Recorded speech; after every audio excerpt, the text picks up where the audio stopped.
Tutto questo, Massimo, ovviamente un'ora e mezza, un'ora e mezza, penso che sia sufficiente. Poi sono argomenti che possono essere ripresi un'altra volta lunedì, perché parleremo di responsabilità, riprenderemo alcuni temi e verranno approfonditi con Giancarlo Spagna, che ringrazio per la sua presenza anche questa sera.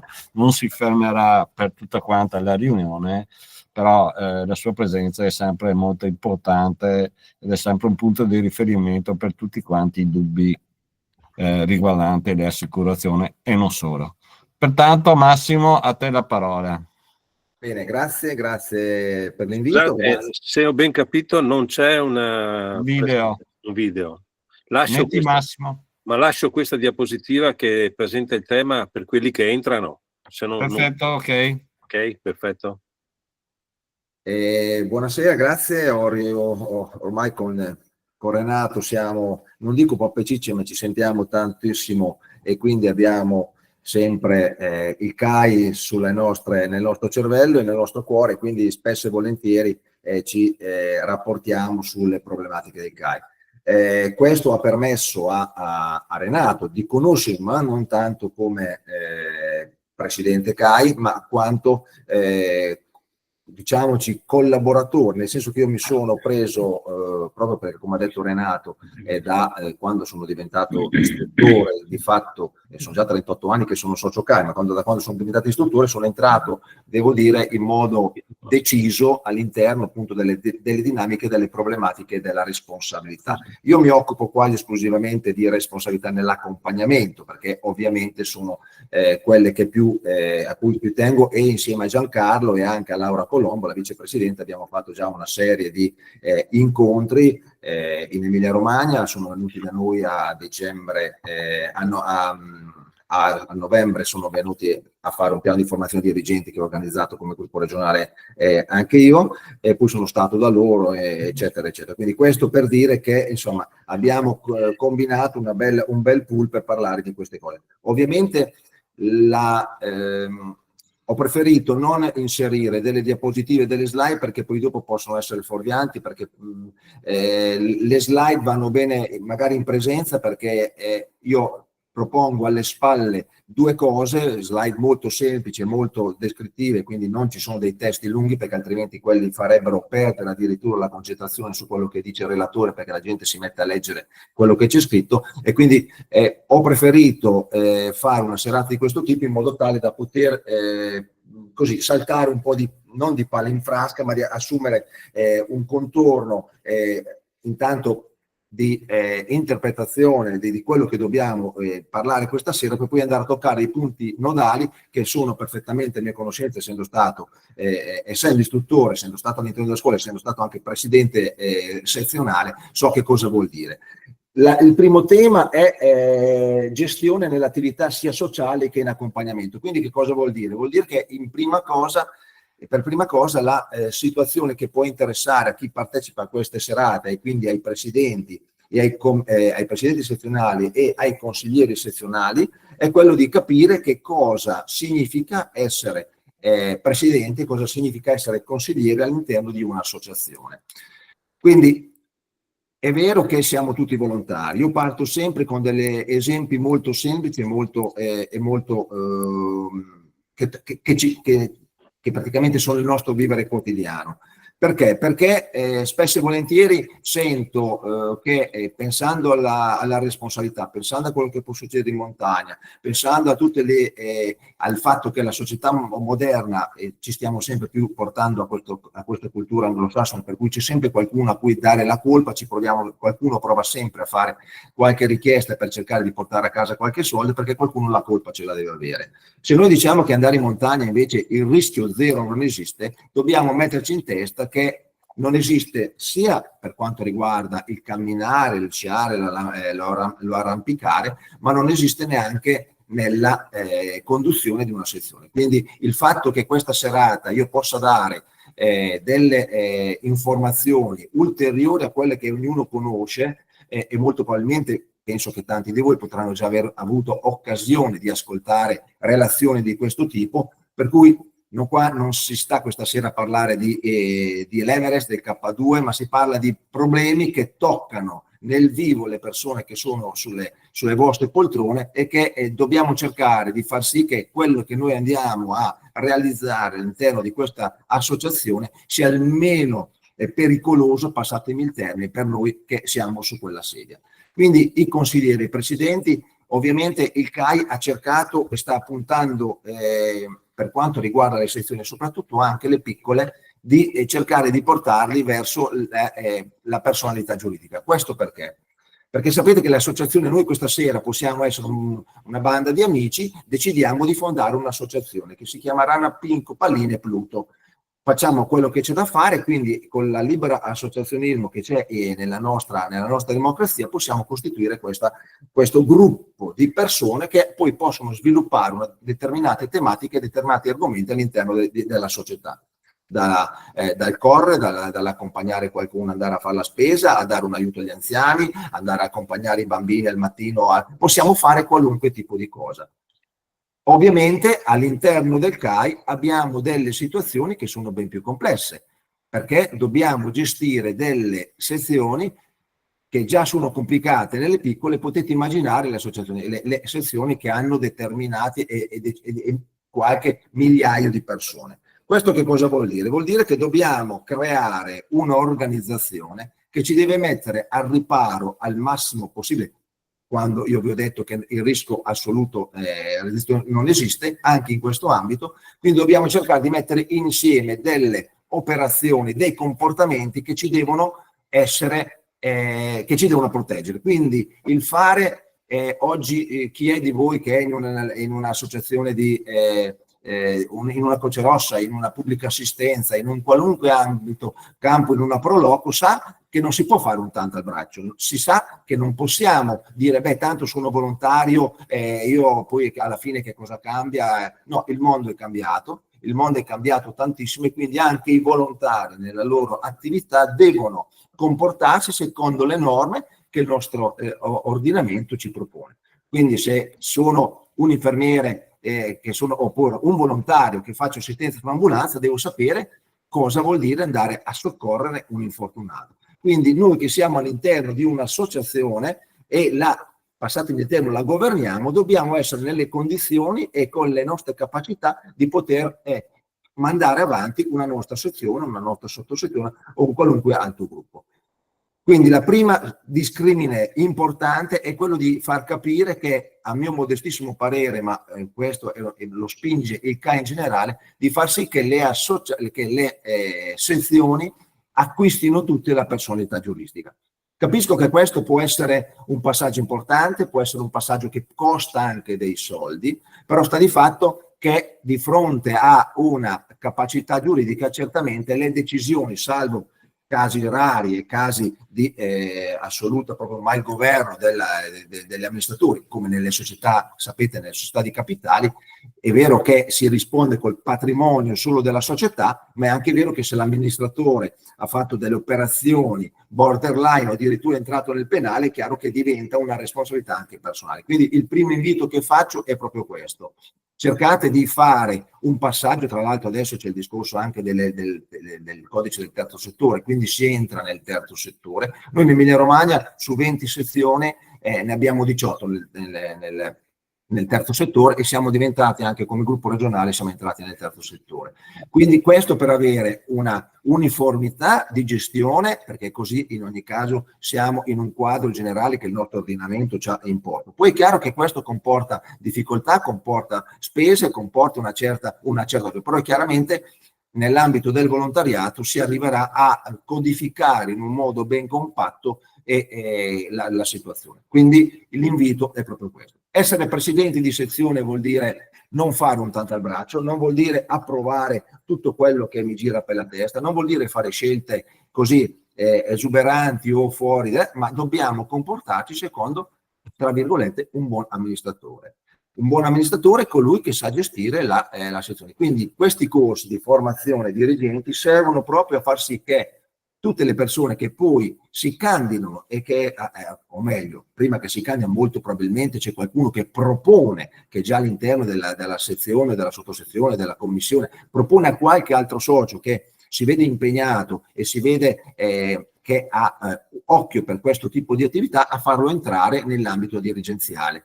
Quindi questo vuol dire che questa persona deve essere accompagnata, perché come dico sempre in modo molto dialettale, nessuno nasce imparato, è fuori discussione che dobbiamo entrare pian piano, passo passo, e quindi dobbiamo accompagnare queste persone all'interno e che possono assumere poi questi ruoli che noi poi lasceremo e ne entreranno degli altri. Quindi da questo punto di vista tutto quello che viene fatto in sezione, la firma è del presidente, ma chiaramente capite che ci sono i consigli direttivi. I consigli direttivi sono quelli che puntano a codificare e a certificare quello che viene assunto come decisione per quella sezione. Perché dico questo? Dico questo perché è importantissimo, e qui mi butto direttamente sul discorso invece dell'accompagnamento, che tutte le attività che vengono poste in essere dalle sezioni devono essere istituzionalizzate. Quindi che cosa vuol dire? Vuol dire che devono fare un passaggio formale nel consiglio direttivo di quella sezione o di quel gruppo regionale, in modo tale che, e Giancarlo è lì che mi guarda come un falco e quindi sa esattamente, e lo ripeterà infinitamente volte anche lui, perché questo è un martello in cui dobbiamo picchiare sempre, dobbiamo fare le cose in modo tale che non ci manchi l'1% dopo averne fatto 99, che sia quello che ci fa decadere poi tutto il discorso di un eventuale risarcimento.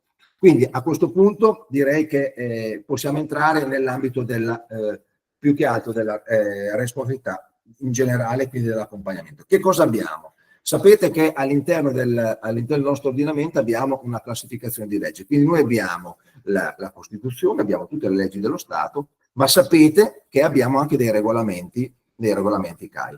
I regolamenti CAI sono delle norme interne che il CAI si detta per far sì che quella determinata attività che viene gestita in quell'ambito, quindi nell'alpinismo piuttosto che nell'escursionismo, piuttosto che in ferrata, piuttosto da qualunque altra parte, nella TAM piuttosto che il comitato scientifico, viene disciplinato e si fa sì che tutto il corpo istruttore, il corpo del CAI segua queste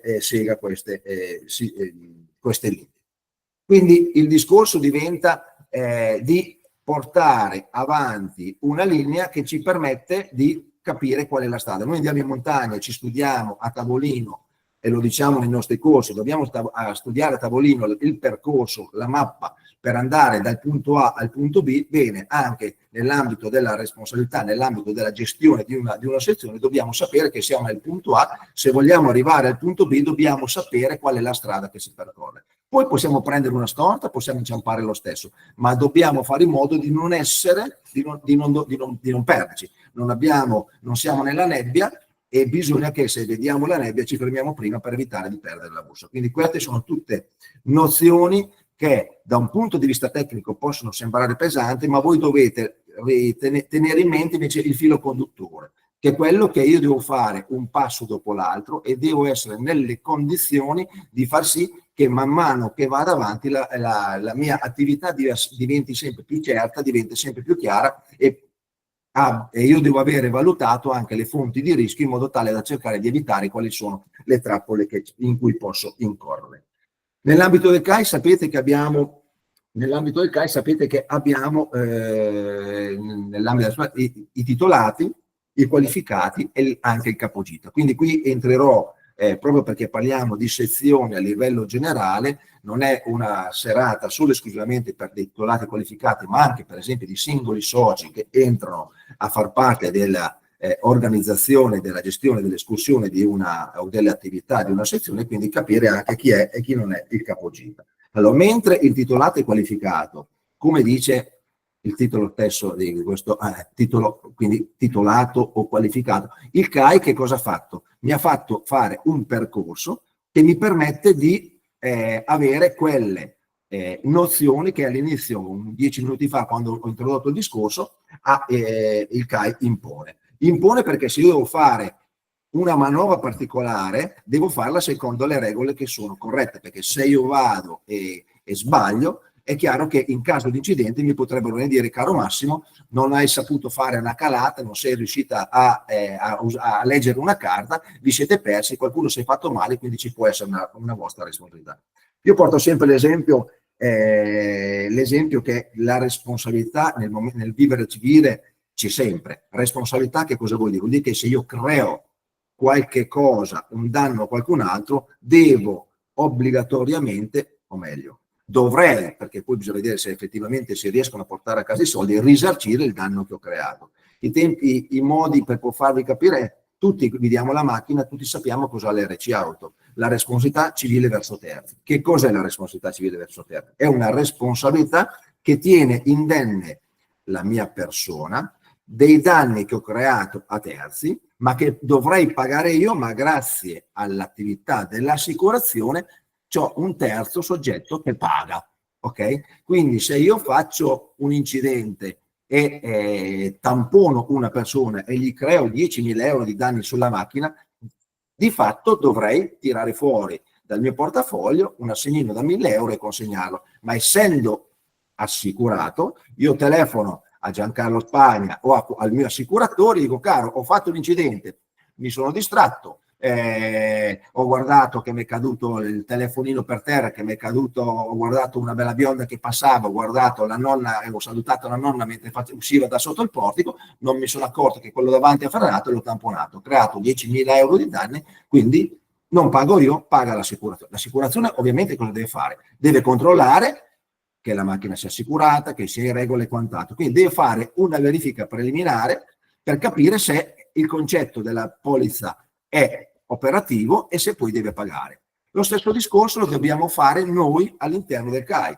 Quindi quando prima ho detto che abbiamo fatto il 99 e non dimentichiamoci l'uno, che è quello di passare in consiglio tutte le attività istituzionali, perché se le passiamo in attività istituzionali, Giancarlo e l'assicurazione che di volta in volta dovrà gestire il VAR verificherà che effettivamente è stato in regola. Ma se io vado in montagna, non faccio questa situazione e non diventa un'attività istituzionale, l'assicurazione mi dice: ciao, hai fatto il danno, mi dispiace che quel soggetto sia fatto male. Ecco che in quel caso lì allora il soggetto che si è fatto male potrebbe venire a rivalersi sulla sezione, sull'accompagnatore, sul capogita, perché dice: io mi sono fatta male per colpa tua. È chiaro che tutte le volte che uno si fa male in un'attività del CAI non esiste che automaticamente e c'è un automatismo per cui qualcuno deve sempre pagare. Questo è fuori discussione. Se andiamo in un'escursione e uno si inciampa su una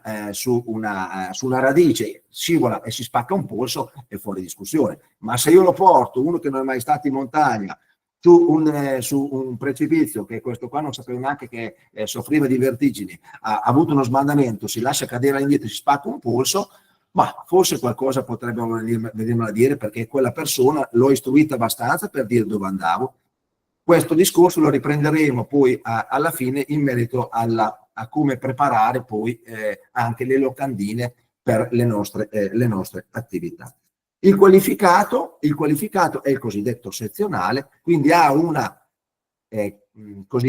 qualifica, quindi ha un percorso inferiore rispetto al titolato, mentre il capogita non ha nessun tipo di, o meglio, potrebbe averlo, perché se io quando facevo le escursioni anche per qualche attività sia alpinistica per la sezione, è chiaro che in quel caso lì il mio titolo rimaneva lo stesso. Ma un qualunque soggetto vada a fare, non ho nessun titolo di escursionismo, a una ferrata, propongo come capogita, caro mio presidente di sezione, voglio andare in Brenta a fare una ferrata, ci posso andare? Mi dicono: ma sì, ti conosciamo, sappiamo chi sei, ci fidiamo di te, la passiamo nel consiglio, diventa programma istituzionale e io porto questa gente. In quel caso lì sono un capogita, quindi sono un socio o una socia che la sezione, quindi il presidente e il consiglio, ritiene meritevoli di potergli far affidare nell'accompagnamento una determinata escursione. È chiaro che se questo, anche qui non ci sono automatismi, perché se io chiedo, e ho visto un attimo, finisco la frase, poi dopo do la parola, se chiedo a un soggetto di accompagnarmi a fare una escursione di 3 ore sulle colline di Reggio Emilia e lo stesso soggetto il mese dopo mi chiede voglio portare della gente sul Cervino, è chiaro che devo mettere le mani avanti, devo cercare di capire se effettivamente questo soggetto è uno che me le può portare sul Cervino, a parte il fatto che non l'autorizzerei mai. Questo l'ho detto solo come estrema sintesi per fare una valutazione proprio all'estremo. Prego, Camilla Budini, vedo, prego. Sì, buonasera, volevo fare una domanda a in questa situazione. Un capogita che viene autorizzato dal presidente della sezione e anche dal consiglio direttivo, c'è una carta scritta che lo autorizza e una cosa certa viene verbalizzato nome e cognome, per cui è una cosa sicura o è solo una, come si dice, un incarico a voce?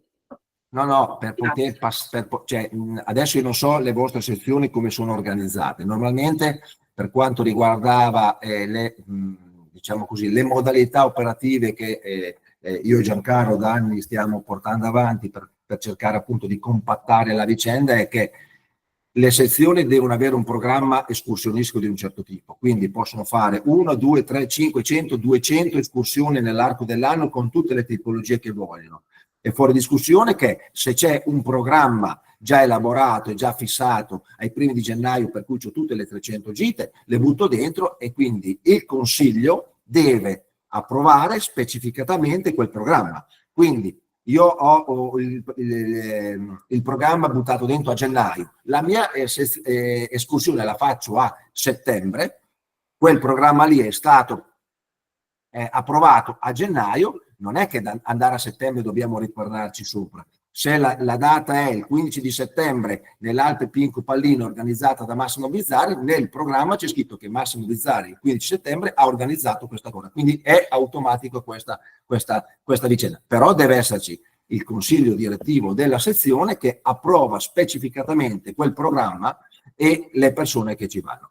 Nel caso in cui invece durante l'anno io non ho fatto il programma per suo tempo, però mi è venuto in mente di fare insieme a Renato e a Giancarlo e altri 3 o 4 amici una bella ferrata in qualunque punto, vado dal mio presidente, lo organizzo io, dico guarda Stefano, devo organizzare questa cosa, ti faccio questo programma, sono io come capogita, porto 3, 4, 5 persone a fare questa ferrata, nel primo consiglio direttivo viene approvata l'escursione di Massimo Bizzarri sul Pinco Pallino, sulla ferrata Tizio e Caio Sempronio, e quindi da quel punto lì è autonomo. Quindi è chiaro che la indicazione del luogo, della data e delle persone che l'accompagnano devono essere portate all'interno della sezione. Quindi non è così diciamo, un'assunzione di incarico verbale, ma deve essere passata, perché altrimenti come farebbe l'assicurazione a verificare se effettivamente quella giornata lì era autorizzata un'escursione di quel tipo, perché altrimenti tutti potrebbero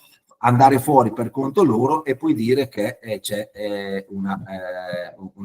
Giancarlo, prego. Sì, volevo dirti, ti ringrazio. Scusa, non so se posso intervenire, lo farò ovviamente di lunedì, su un passaggio molto delicato, che è questo che tu hai detto in maniera corretta.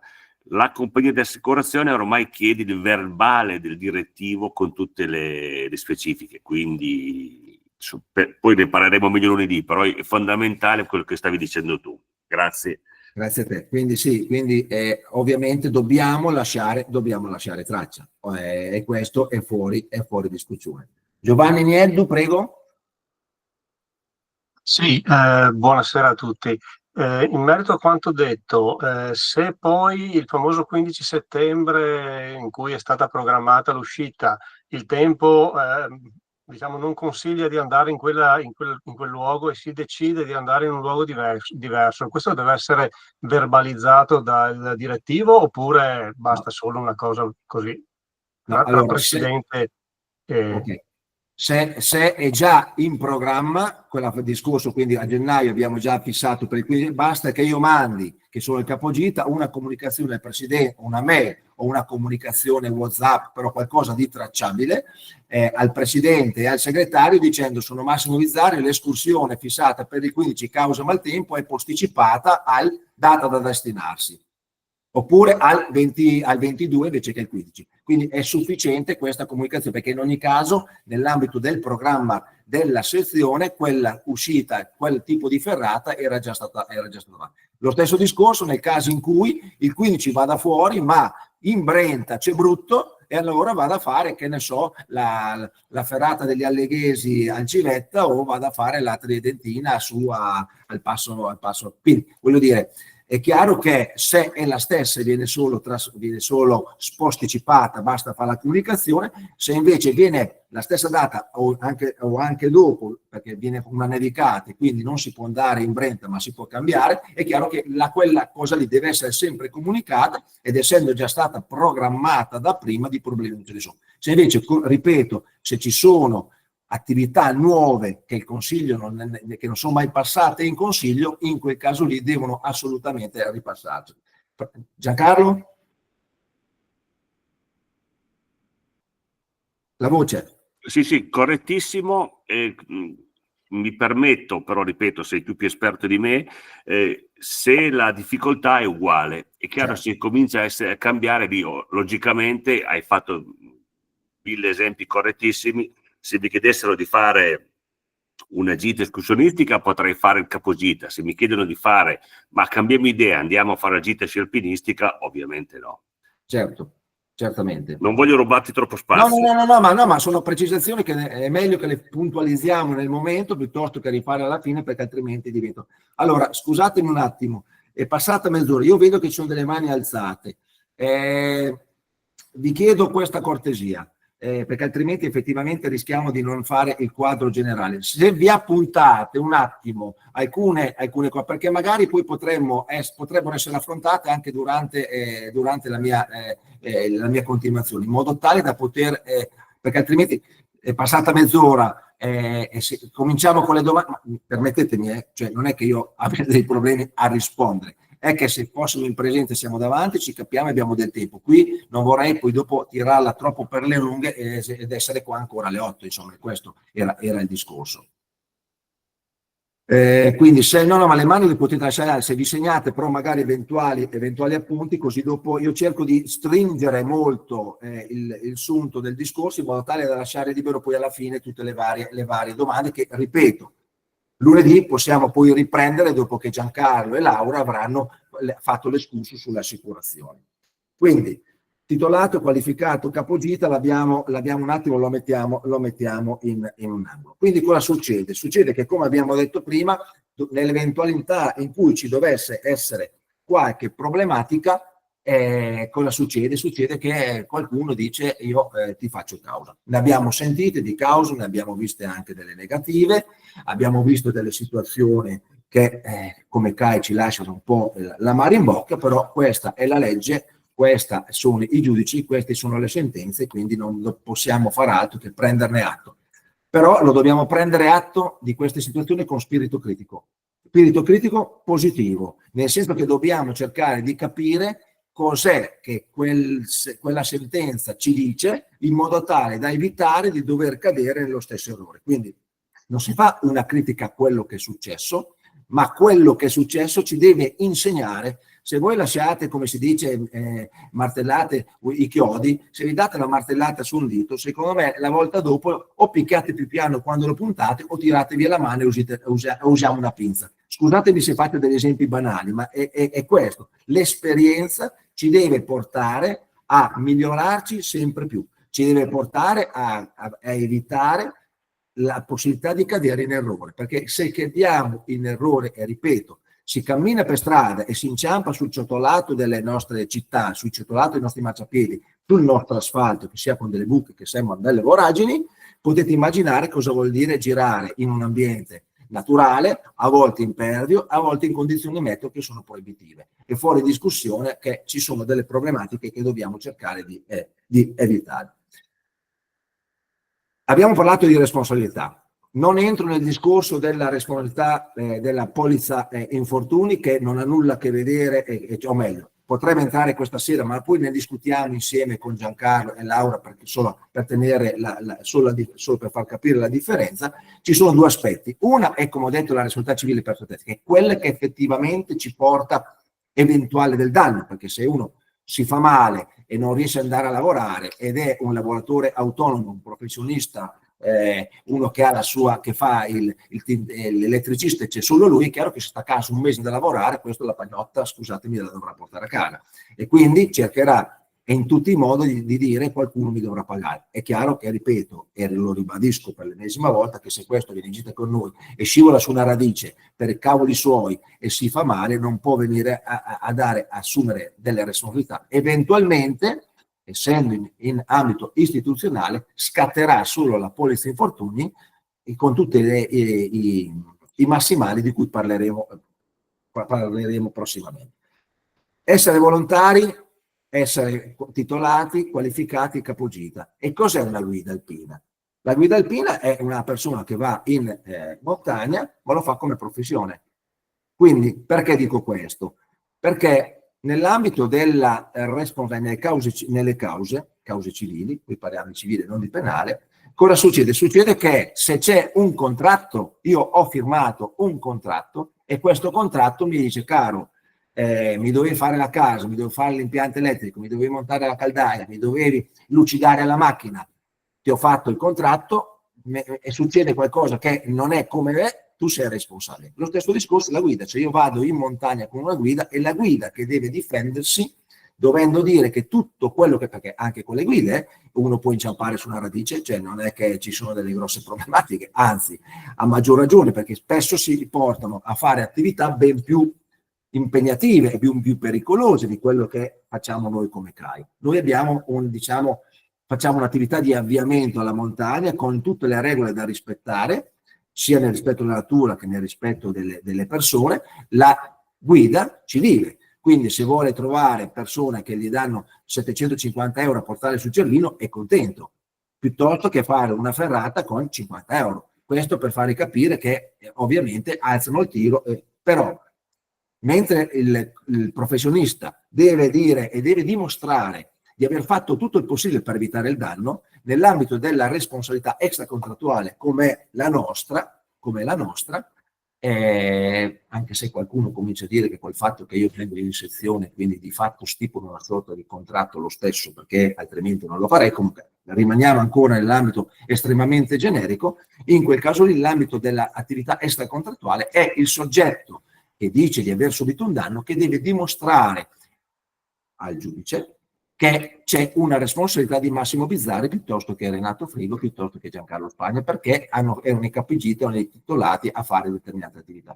Quindi capite che un discorso è difendersi e dire io ti accuso di aver fatto questo e tu ti devi dimostrare che hai fatto tutto il possibile, è un discorso che io, che mi sono fatto male, devo andare a dimostrare. E dall'altro lato il CAI, con l'assicurazione che non vuole assolutamente pagare perché ritiene che questo è scivolato su una buccia, sul muschio, e quindi sono cavolini suoi, è chiaro che in questo caso nascono delle situazioni di conflitto che però da un lato sono un po' più avvantaggiose nell'ambito dell'attività extracontrattuale. Questo per fare proprio a livello macroscopico una singola distinzione. Ma quando parliamo di perché allora nasce questa responsabilità? Nasce questa responsabilità perché noi siamo i cosiddetti, se è fatto un incidente, è chiaro che è un incidente, è colposo, ossia ho colpa perché non ero nelle condizioni, non ho tenuto la distanza di sicurezza, sono entrato contromano, ho attraversato col rosso, ho fatto determinate attività che sono contrarie al fatto di avere la patente e di dover saper guidare. Ovviamente non l'ho fatta apposta. Quindi nell'ambito della responsabilità extracontrattuale, per rimanere nell'ambito del civilistico, abbiamo un discorso di colpa. La colpa può essere generica o può essere specifica e lo vedremo tra un secondo. Perché si parla di colpa generica? Certamente avete sentito parlare di negligenza, imprudenza e imperizia. Quindi quando io metto insieme una serie, o meglio, quando io nella mia attività cado in una di queste tre situazioni, ecco che in quel caso lì posso essere condannato a un risarcimento, e quindi la compagnia assicurativa poi dovrà valutare se rispondere oppure no. Ho sempre fatto un esempio molto sciocco. Io sono in città, qualcuno mi chiede: scusi, ma dov'è la stazione? Io sta piovendo, mi giro e vi dico: guarda, la stazione deve andare a destra, mi sposto con l'ombrello e lo caccio in faccia a una persona che sta passando ignara, che si stava facendo i suoi, gli prendo conto gli occhiali che appena comprato si cadono per terra, si frantumano. Questo mi dice: caro Massimo, capisco che non l'hai fatta apposta, capisco tutto, ma mi hai forato un occhio, mi è venuta la cicatrice sopra l'arcata sopraccigliare e mi hai dato 400 euro di danni perché si è rotta le lenti progressive che costano 400 euro. Ecco che allora, che in quel caso lì, torniamo al discorso di prima, io dovrei fare un assegno per pagare. Quindi capite che la colpa non esime il discorso da essere di che non ci sia risarcimento, esattamente il contrario. Nel momento in cui io mi viene imputato una sorta di colpa, quindi per la negligenza, per l'imprudenza o per le perizie, è chiaro che io molto probabilmente dovrò pagare, io o l'assicurazione del CAI, se sono in ambito CAI. Parliamo invece di colpa specifica quando, come nell'ambito del CAI, in determinate attività ho i cosiddetti regolamenti CAI. Come dicevo all'inizio, ci sono delle attività, quindi una calata in corda doppia, una progressione su ghiacciaio, una progressione su una ferrata. Devo sapere utilizzare gli strumenti e usarli correttamente per far sì che la situazione non crei del pericolo. Quindi, oltre ad avere la colpa generica nel caso che dicevamo prima, quando è che uno è imperito? È imperito quando non sa utilizzare e non sa fare quelle cose che normalmente dovrebbe saper fare. Se poi diventa specifica perché ho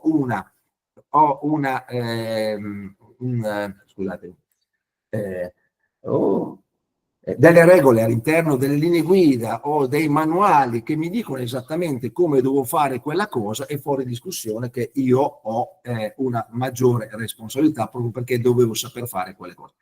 Questo chiude il discorso del perché spesso e volentieri in sezione ci si lamenta dei percorsi per diventare titolati qualificati siano così lunghi, ma proprio perché il CAI ci tiene a far sì che tutti i soci e le socie che vogliono entrare nel mondo delle scuole, nel mondo dell'alpinismo, nel mondo dell'escursionismo, in un mondo di qualche attività specifica del CAI, devono essere accompagnati e devono crescere secondo però le regole del CAI, ovviamente, perché siamo nell'ambito del CAI.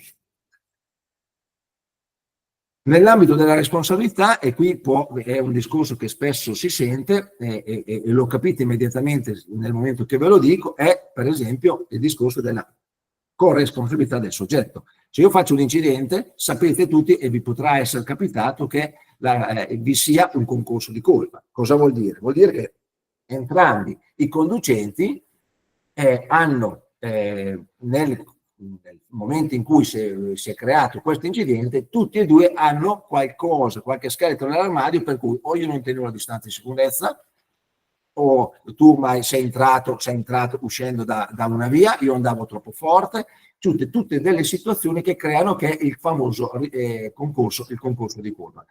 Anche nel nostro caso ci potrebbe essere una situazione così, quando per esempio in una escursione c'è il soggetto che gli diciamo: no, guarda che non devi tagliare il sentiero, stai attento a non muovere le pietre, non andare fuori che quelli sopra, fermati lì che dobbiamo passare tutti, poi questo si fa male lo stesso, gliel'abbiamo detto in tutte le salse, questo sapete, no? Che nelle escursioni abbiamo il Superman, che è quello che se voi mettete un'escursione che ci vogliono 3 ore, quello certamente la può fare in 50 minuti, e c'è quello che invece magari dice: io sono allenato, invece di metterci 3 ore ce ne vogliono 4, perché ha dei problemi. Quindi è chiaro che noi non conosciamo tutte le persone che vengono nell'escursione, ma dobbiamo, e lo diremo tra poco, fare in modo che tutte queste situazioni poi invece non vadano a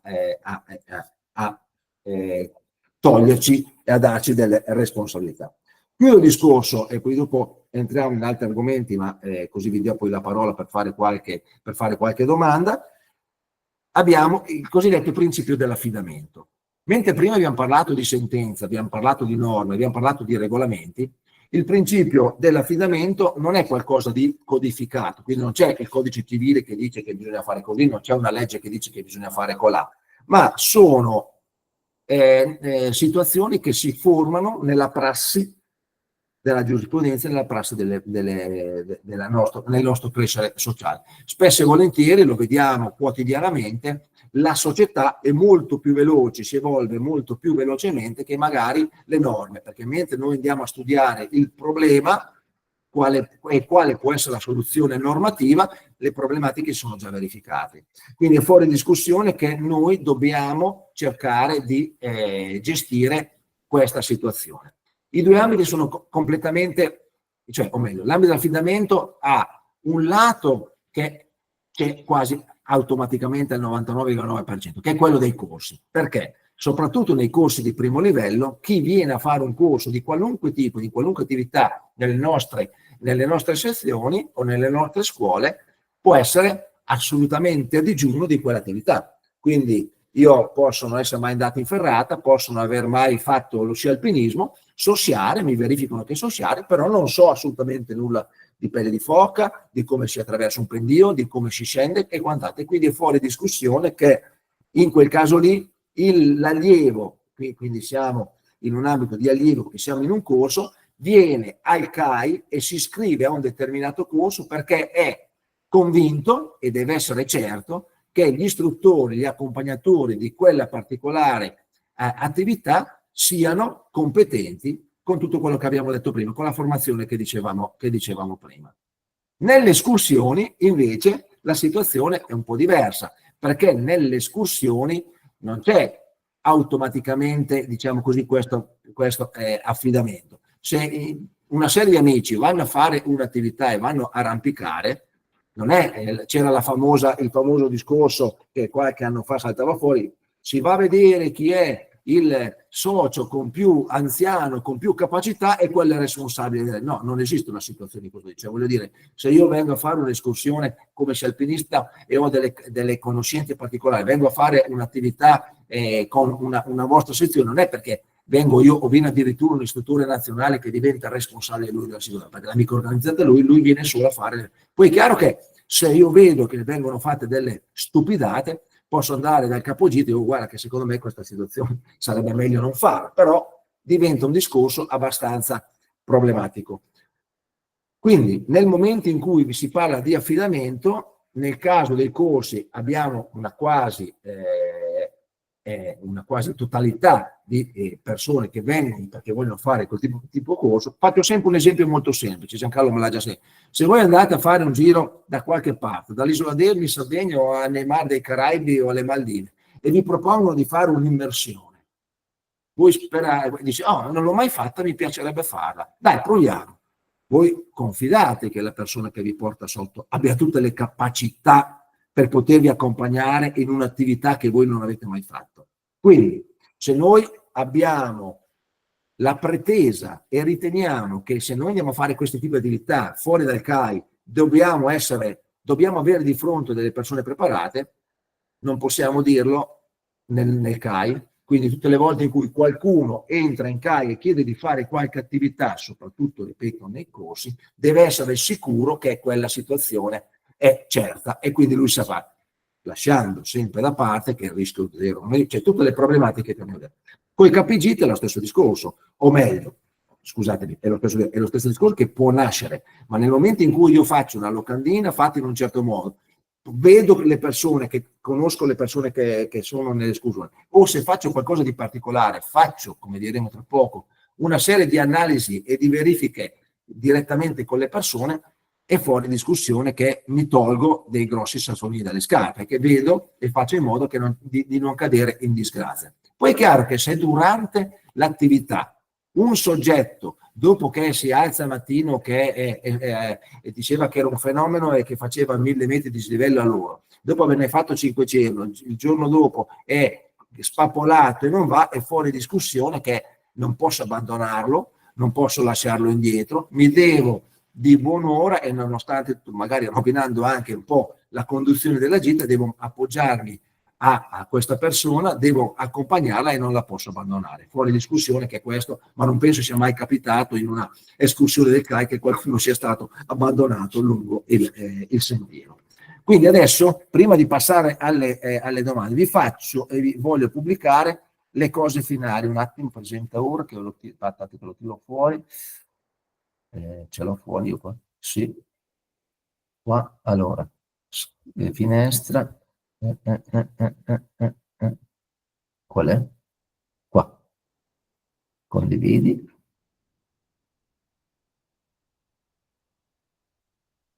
Lo vedete?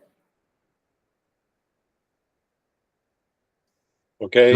Lo vedete? Allora, Sì. perfetto. Quindi io ho indicato una serie di un vademecum, diciamolo così, per cui essere volontari CAI non sta a significare di non avere responsabilità. Abbiamo fatto l'esempio con l'ombrello che giro e quant'altro, quindi fuori discussione che non abbiamo queste problematiche. Può esserci responsabilità del CAI per non aver istruito a dovere il proprio accompagnatore. Quindi è il discorso che vi dicevo prima, che i corsi CAI sono intensi, sono lunghi, gli istruttori sono abbastanza duri per poter far sì che venga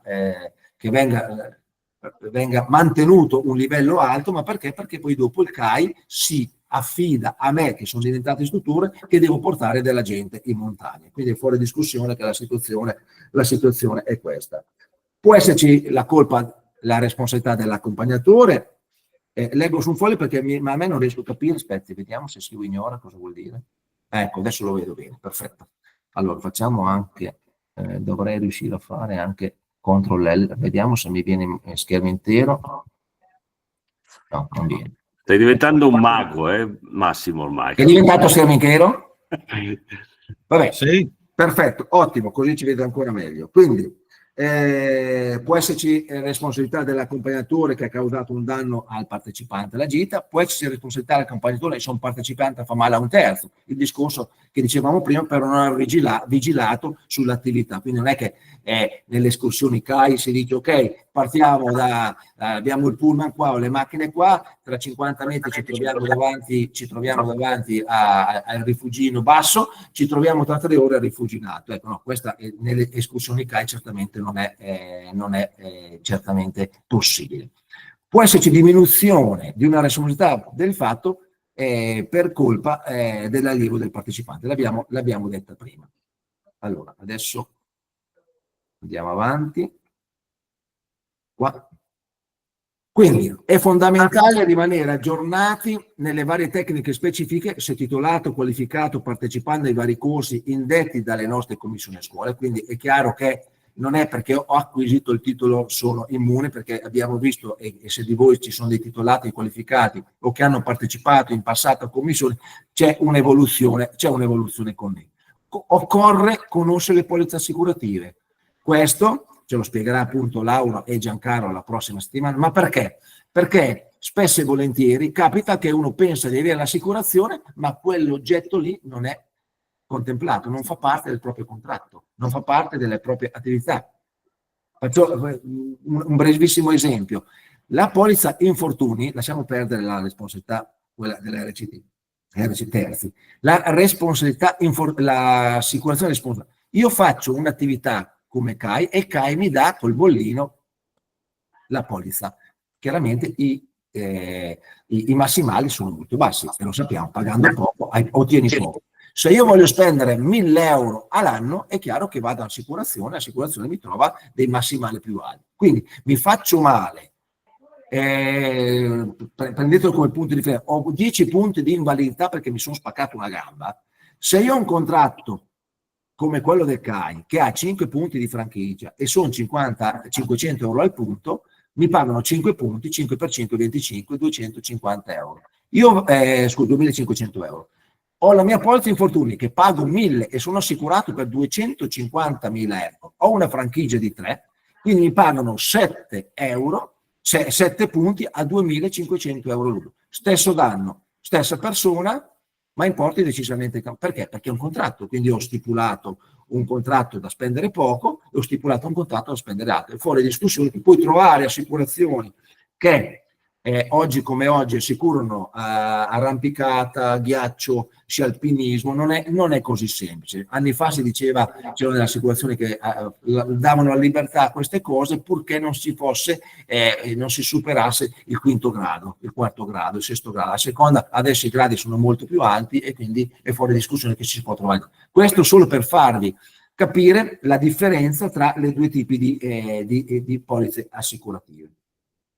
Nei corsi, ma anche nelle escursioni, nelle serate di preparazione delle escursioni sezionali, è importante ripetere che il rischio zero non esiste e farsi rilasciare in forma scritta dopo le prime lezioni teoriche il consenso informato circa l'attività, spiegando di cosa si tratta. Questo uno dice, ma tu come avvocato mi viene a dire che la rinuncia per iscritto non serve a nulla. Certo, io qua non sto indicando che rilasciare in forma scritta una rinuncia di responsabilità.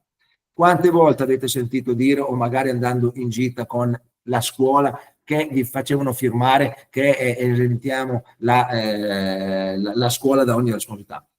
Sono tutte balle.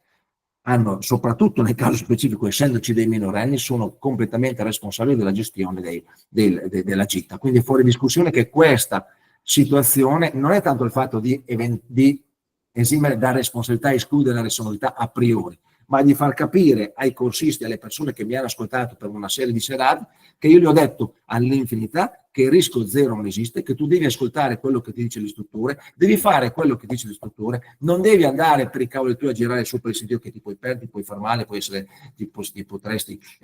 succedere qualunque cosa. Quindi è questa la formula che è da fare, è quella di tenere informato. Il cosiddetto consenso informato serve non solo a dire è maledetto, ma te l'ho ripetuto e voglio che tu lo capisca e che tu sia ben chiaro nella tua testa di che cosa parliamo. Nell'escursione, quindi mentre prima si parlava di corsi, qui nell'escursione sezionale è importante verificare le capacità e le condizioni dei partecipanti, se non si conoscono interrogarli, controllare i materiali e l'equipaggiamento. Questo perché? Perché è fondamentale per non trovare poi le grane. Faccio un esempio stupido, o meglio, un esempio che potrebbe essere, anzi, che è capitato senz'altro. Andiamo a fare una ferrata, poi uno di questi soggetti qua fa finta di niente, ci portiamo dopo mezz'ora che camminiamo, si porta all'accesso della ferrata e poi con questo o si è dimenticato l'imbrago o si è dimenticato il casco. È un bel rischio. Scusate, bevo un goccio d'acqua. Parlava ad alta voce, scusatemi. È un bel rischio poter prendere una persona di questo tipo all'interno di un corso, di un'escursione, e poi dopo se succede qualcosa dire che non è colpa. Quindi in rosso cosa vi ho scritto? Escludere chi non è ritenuto idoneo o non ha attrezzatura tecnica o comunque non ritenuta adeguata. Non avere timori spiegando il perché di queste scelte. Cioè non abbiate paura a lasciare fuori da escursioni persone che non hanno le capacità o perché non sono allenati, quindi lui che dice ma sì ci provo, no, ci provo un fico secco, ci provi ad andare al ristorante, ci provi ad andare al supermercato, ma a fare una traversata di 3 giorni in montagna o fare una ferrata di 800 metri di dislivello che stiamo fuori dal mattino alle 5 alla sera alle 6, la provi poi quando l'hai fatto un po' per conto tuo e sai che effettivamente può andare avanti. Quindi mi raccomando, questo è imprescindibile e questa cosa qui non diventiamo cattivi, ma glielo dobbiamo spiegare. Gli dobbiamo spiegare che perché non ti prendiamo, perché se poi ti succede qualcosa, primo ti fai male tu, secondo metti in pericolo tutti gli altri, perché dipende dove siamo. Se dobbiamo scappare che viene che adesso non dico che venga un temporale, perché un temporale di per sé dovremmo cercare di capirlo leggendo le metodi di non doverci trovare, ma se per caso con il cambiamento climatico e con le perturbazioni che arrivano di punti in bianco e un poco e si anticipano magari di 4-5 ore che ti chiudono e si chiudono e tu non riesci più a fare quello che devi fare con sicurezza, è fuori discussione che in quel caso lì non dobbiamo rischiare, gli dobbiamo spiegare che quindi ti puoi fare male tu, Secondo, ti devi fidare di chi ti deve portare a casa. 3, mettiamo in pericolo anche tutti gli altri. Quindi la scelta non è dovuta al fatto che non ti voglio bene, ma è per il fatto che non sei nelle condizioni di poterlo fare. Informare quindi sempre dei pericoli specifici, sia a casa, quindi nel momento che la preparo, e soprattutto il loro, quindi quando sono lì, dicendo cosa devono e non devono fare. Quindi se vedo che nella mia escursione o nella mia ferrata c'è qualcuno che ogni tanto non passa il secondo moschettone, ma ne usa solo uno, lo devo riprendere e dico, amico, quando sei in giro per conto tu puoi fare quello che vuoi, ma quando sei in un corso con me o in un'escursione con me, tu fai le cose secondo me, perché se tu dovessi farti male, dopo la colpa la prendo io, e non voglio assolutamente avere dei problemi per te che ti fai male, ma per me che poi cado in disgrazia per colpa tua.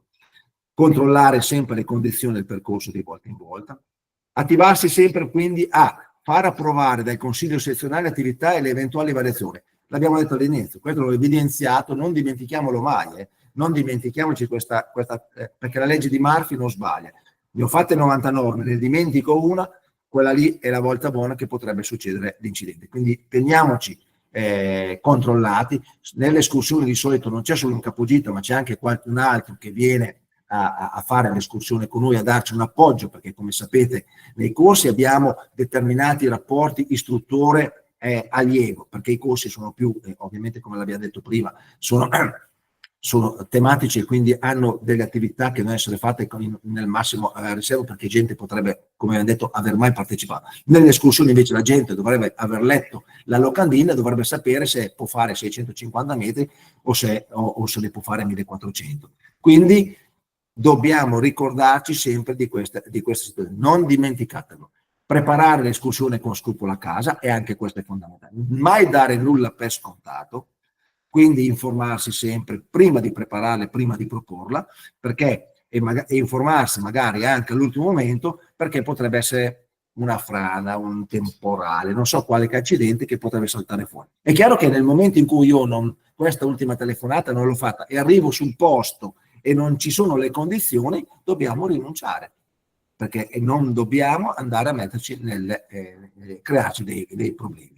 Quindi devo guardare il metodo, devo studiare il percorso, devo guardare la difficoltà, il dislivello, i tempi, quello che abbiamo detto anche prima, che lo diceva Giancarlo sul discorso che devono essere ovviamente della stessa tipologia di difficoltà, e mettere le relative informazioni sulla locandina. Perché dico questo? Perché più informazioni diamo, e lo dimostriamo che abbiamo scritto, abbiamo messo le volantine, erano sul sito, erano nei negozi, erano sulla chat, erano sulle WhatsApp, erano in qualunque parte, uno non può venire a dire io non l'ho mica letto, come sei venuto a iscriverti se non sapevi quello, perché te l'ha detto un tuo amico, ma certamente quando ti sei iscritto o ti ho preso perché ti conosco, oppure se devo fare determinate cose preparo la serata per la presentazione. Quindi altra cosa che vi dico, secondo me, e lo suggerisco, nel momento in cui si fanno delle attività o trek o escursioni di un weekend come pernotto in rifugio, quindi dislivelli notevoli il giorno dopo rientro, particolare, molta discesa, molta salita, okay? Conviene sempre vederci a quattro occhi e fare questa chiacchierata.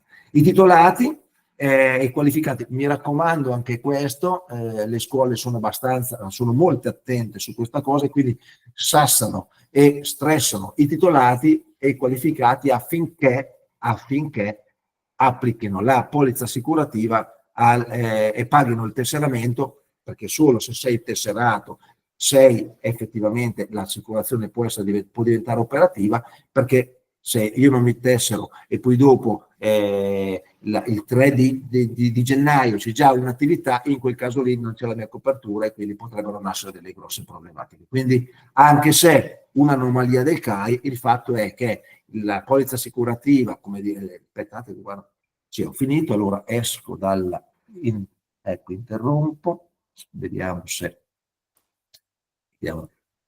Perfetto, e come potrà confermare anche Giancarlo, quindi è una situazione che deve essere ben identificata, però da questo punto di vista il suggerimento è questo. È passata un'ora, io direi che per quanto riguarda l'escursus molto generale, è chiaro che, ripeto, di questa cosa ne potremo parlare perché potremo andare a approfondire ogni singola situazione, ma il tempo è questo. Mi interessava dare una valutazione generale. Quindi io adesso non ho idea di chi si è prenotato, non si è Renato, Gianfranco ha chiesto l'intervento, poi Pierluciano Sandanà.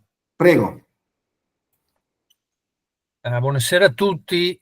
Un'informazione: durante un'escursione sezionale ho visto che qualche sezione fa firmare una liberatoria ai soci in qualche modo per cercare di autotutelarsi maggiormente.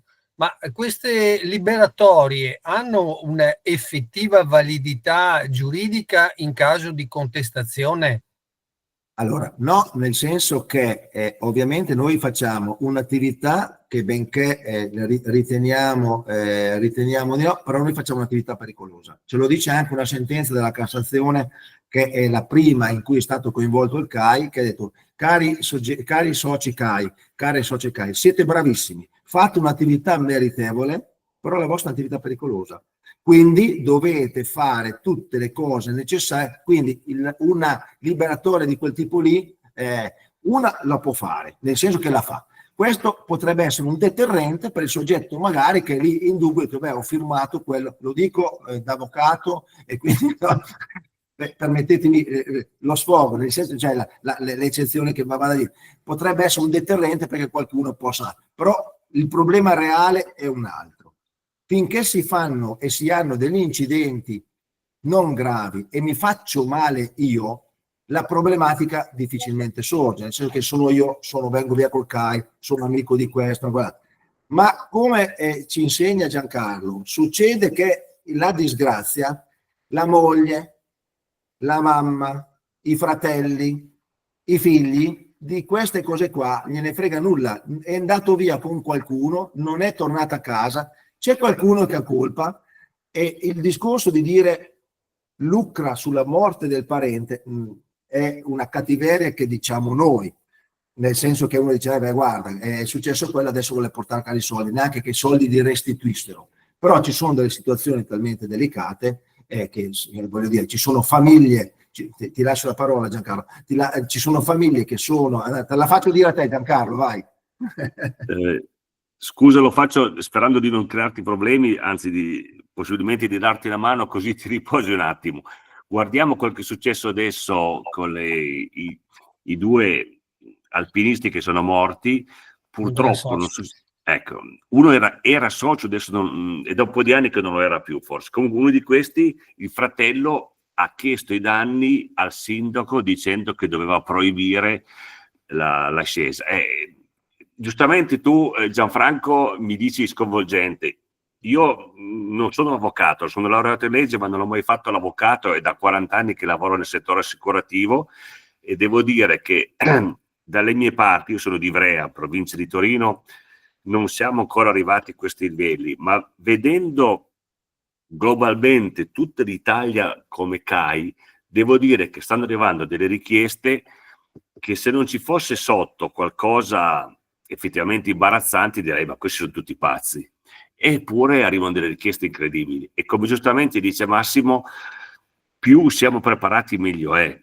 Poi ne parleremo meglio lunedì, perché facciamo, oltre che parlare di polizza lunedì, perché l'aspetto più importante della polizza, Massimo l'ha citato più volte, è questo: ci può essere la responsabilità, ma se abbiamo fatto le cose tutte fatte bene, è un doppione, se facciamo tutto bene la polizza paga, quindi dal punto di vista dei soldi non dobbiamo essere preoccupati. Ci sarà un aspetto penale, ma quello lo vedremo meglio con calma lunedì. È fondamentale fare le cose fatte bene, perché, e ripeto, poi entrerò meglio nei dettagli lunedì, la compagnia sta pagando tantissimo sugli infortuni, quindi mi faccio male io, ma tantissimo di più sulla responsabilità. Ci sono arrivate al KSD centrale delle richieste, ho detto prima, assurde, e poi la compagnia, o perché un giudice l'ha condannata o per evitare di andare in causa, ha pagato delle cifre mostruose. Io in 40 anni di attività non ho mai visto una cosa del genere, per cui siamo a posto da una parte, ma facciamo attenzione a evitare il più possibile dei pasticci. Scusate. No, ma faccio la precisazione in modo per far capire proprio la differenza di valore tra le due posizioni. Mentre, come ho detto prima, la polizza infortuni è una polizza contrattuale che io faccio in base ai soldi che voglio spendere, il CAE ci dà quello, e quindi consiglio di spendere i 5,17 euro, così adesso, per aumentare, per raddoppiare i massimali. Quindi questo è un consiglio spassionato, magari è certamente da fare per chi fa attività istituzionale, questo è fuori discussione, perché con 5 euro che sono ormai 4 caffè, perché non di più, sta di fatto che ci giochiamo, insomma, è poco, ma 50 diventano 100, 80 diventano 160, poco che sia qualcosina, e quindi va sul danno che mi faccio io. E quindi ho fatto i due esempi del punto 500 euro e il punto 2500 euro, stesso danno. Nella responsabilità invece civile, nella responsabilità presso terzi, le valutazioni sono completamente diverse, sono uguali per tutti. Tutti quelli che hanno 50 anni, che hanno 30 anni, che hanno 60, ci sono delle valutazioni determinate con dei punteggi, per cui ci sono degli importi che portano veramente a delle cifre esorbitanti.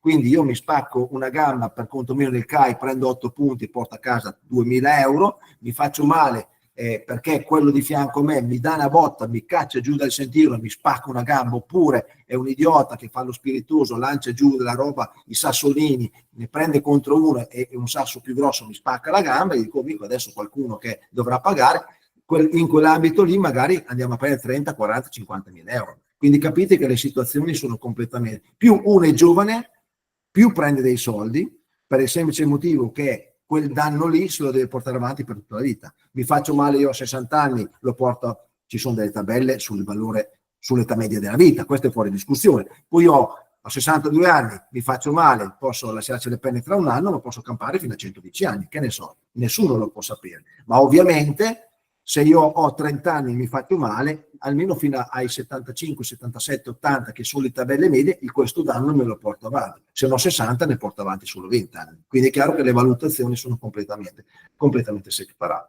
Prego. Io lascerei la parola a Pierluciano Sandonà. Sì, prego.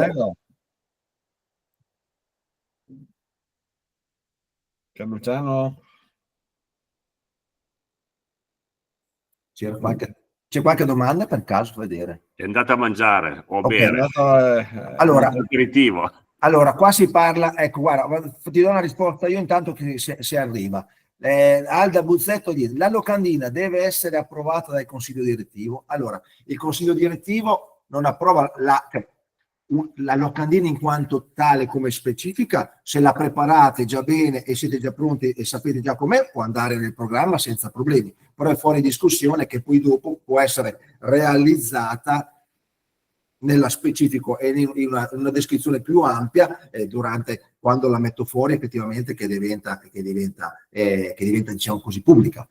Però ripeto, se qualcuno conosce già quel percorso perché l'ha già fatto e sa com'è e la prepara nel modo corretto, a maggior ragione passa in consiglio direttamente. Quindi da questo punto di vista, però l'importante, ripeto, che nel programma si dice questa cosa qua, quindi ci sono sezioni che vogliono la locandina, ci sono delle sezioni che basta dire Massimo Bizzarri va a fare la ferrata della Tomaselli, Pinco Pallino, che si fidano, e altre sezioni che vogliono la locandina completa. Quindi lì dopo ognuno si rapporta come meglio crede. Ovviamente non ci sono discriminazioni e quindi l'assicurazione paga o non paga secondo se la locandina è in bianco e nero, a colori, se è stata fatta, paga in base a che il programma è stato approvato dal Consiglio e io mi faccio male o qualcuno si fa male, la mia soggetto che si fa male va in sezione la sezione apre la polizza infortuni, o meglio apre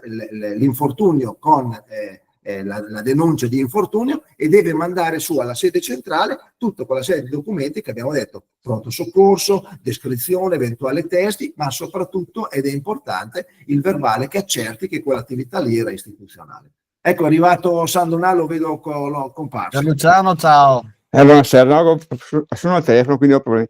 No, forse mi avete già risposto, però volevo chiedere, nel caso di cambio data o destinazione gita, fanno da verbali i messaggi in chat, nel senso che succede spesso insomma, ogni tanto che viene cambiata la data per motivi di tempo, di brutto tempo, proprio così. Per cui noi abbiamo la chat e autorizziamo il cambio data sulla chat del direttivo. Questo fa da verbale oppure bisogna scriverlo, fare le solite prassi? Giancarlo, rispondi tu, dai, così mi riposo. Ne abbiamo fatto inserire in polizza questa cosa, sia cambio data che cambio località.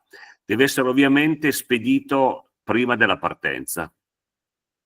E noi chiediamo sempre, consigliamo sempre, anche se magari diventa difficile, che qualcuno dei destinatari risponda, quindi il presidente, la segreteria, vi dicendo, cioè il capogita dice: caro presidente, dovevamo andare a Cervidia, il tempo è brutto, andiamo a Courmayeur.